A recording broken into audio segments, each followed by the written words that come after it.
Get out and lay on your back. Lay on your back. Lay on your back. On July 24th, 2024, a shoplifting arrest at Walmart became a case study in use of force law, identification statutes, and the legal consequences of escape from police custody. The initial detention was lawful. A shoplifting call in progress. Put your hands behind your back. You guys are both being detained. Did you mind if I...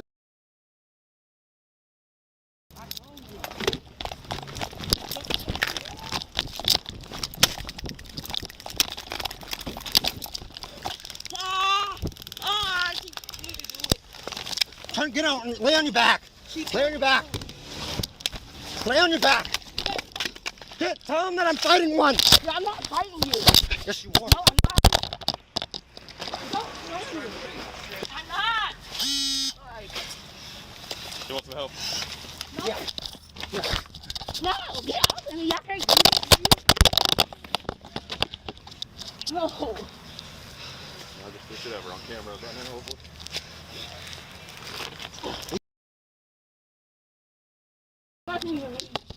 Yeah, you ran away from me. I didn't run. Yes, you did. I didn't, son. Now, why did I have to tase you twice? I never ran. It's all on camera. It's fine. Yeah, them things never stay on. Thank you. You don't have any ID on you, do you? Correct. You gonna tell me your ID? Like who you are? 811. What's that? Yeah, we are. You gonna tell me your name? Okay, that's fine. You go as a Jane Doe. I have no problem with that.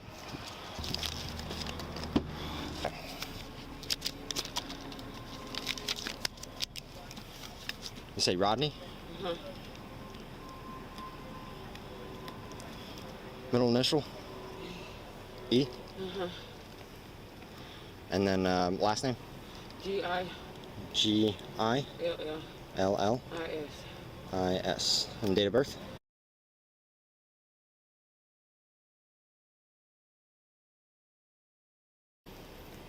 Alright, just so you know, the medics are going to come here and check you out, okay? Okay. Hello.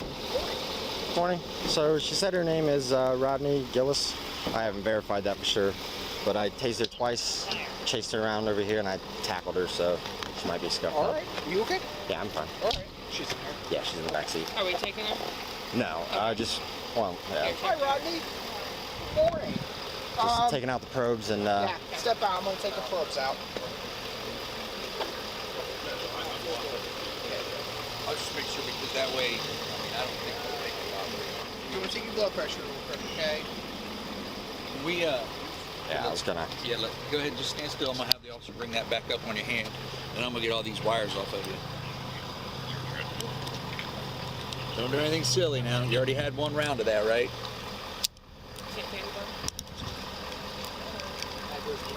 I have though, I was gonna say.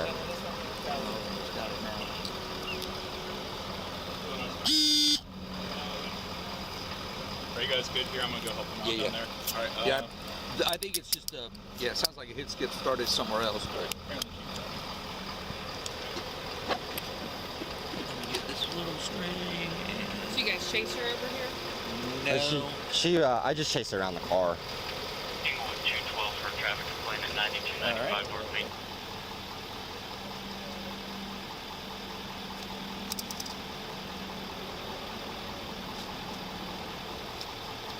Inglewood 212, that comes back to a 1997 Dodge truck, black in color, 2 Dixie, Scapity.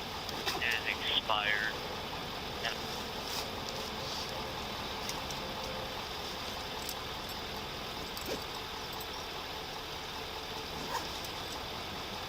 Really? She's running again, she's running again. Are you fucking serious?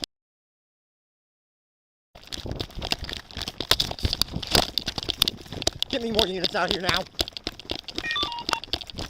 She's running to the tree line.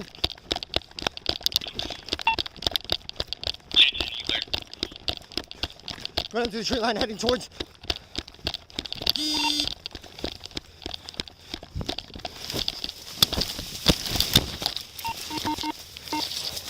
She's in the trees.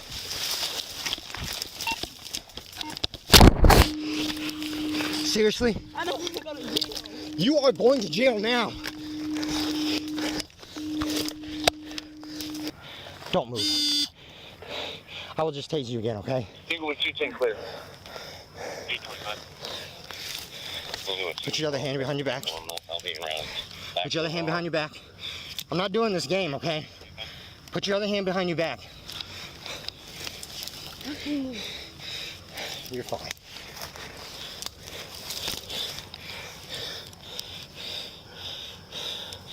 Oh, No. No. sorry. You ran from me twice. Sorry. Twice. This is the I first don't. time. I'm over here. Stop. Okay. Stop. Okay. Relax Okay. and stop. Okay.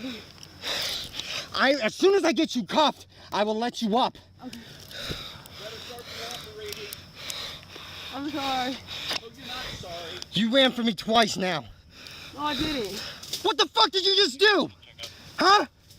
I didn't run twice. Oh, bullshit. I'm charging with everything I can get. Why? What did you just do? What did you just do? I'm just scared. Oh, whatever. Scared? That's bullshit. Easy. All right, here, I got her. Take the radio. Fucking hurt my foot. I told him Just to let kill her me. stay here. Well, we ain't gonna kill you. No, just leave her. She'll walk. Right, because that shit hurt. Stand. I will walk. Come on. Okay, I'm not you.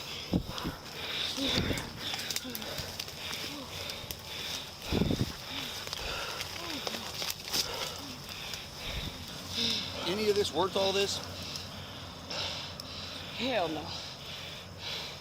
Fuck no. Pretty sure escape's gonna be another felony. Yep, Bad and I'm idea charging when with you're that. already in cuffs and running. Please don't tell me. No, I am. I am. There's no ifs, ands, or buts. You're not going to be able to beg your way out of it. I am charging you with it. Oh, you're gonna get charged with anything we can think of for the detectives. I did that job for 2 years. I'll find it. Well, what the hell did I do? You ran after Twice. you got arrested. You resisted. You stole. I'll show you one thing at I didn't 828. steal anything. Yeah, well, yeah. The 2 carts you pushed out weren't anything? That wasn't mine. Oh, well, you pushed them out.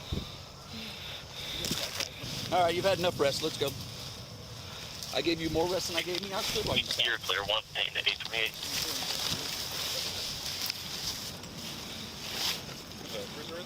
I need to look like I was hurt pretty bad, huh?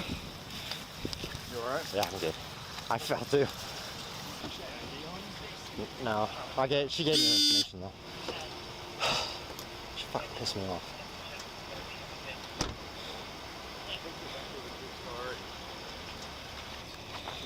She didn't want to give me it initially, then I threatened her with We just gonna hit her with everything, obstructing, oh, yeah. resisting, escape. If I can get escape. theft, and then what? It's probably going to be a felony theft because they had 2 full carts. Hit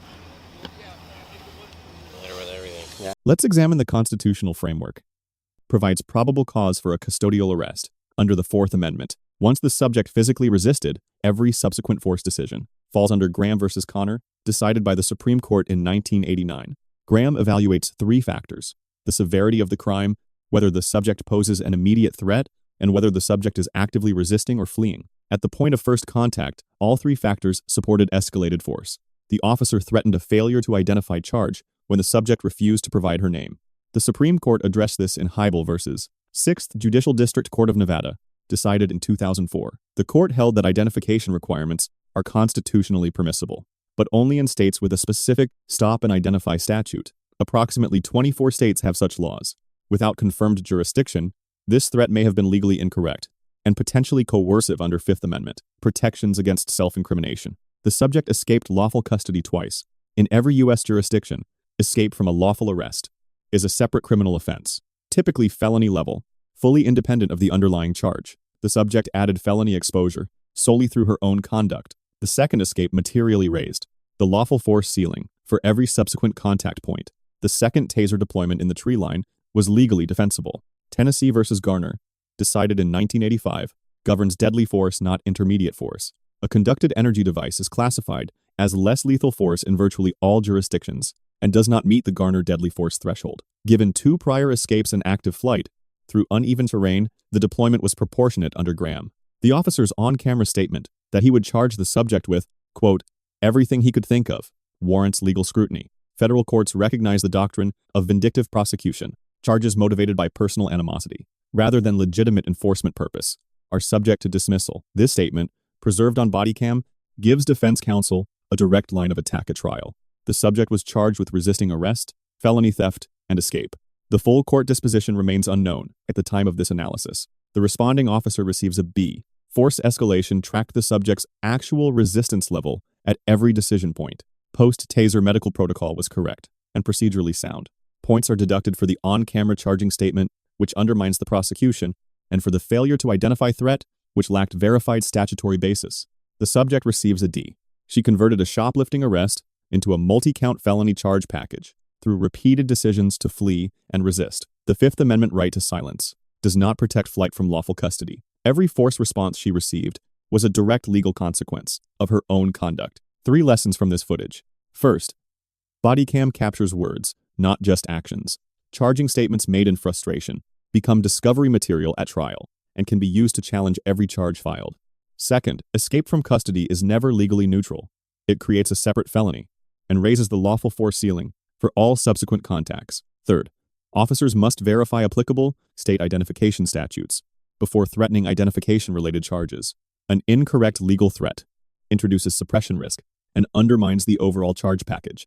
Let us know if there is an interaction or legal topic you would like discussed in the comments below. Thank you for watching, and don't forget to check out our second channel, Audit the Court, for even more police interaction and courtroom content.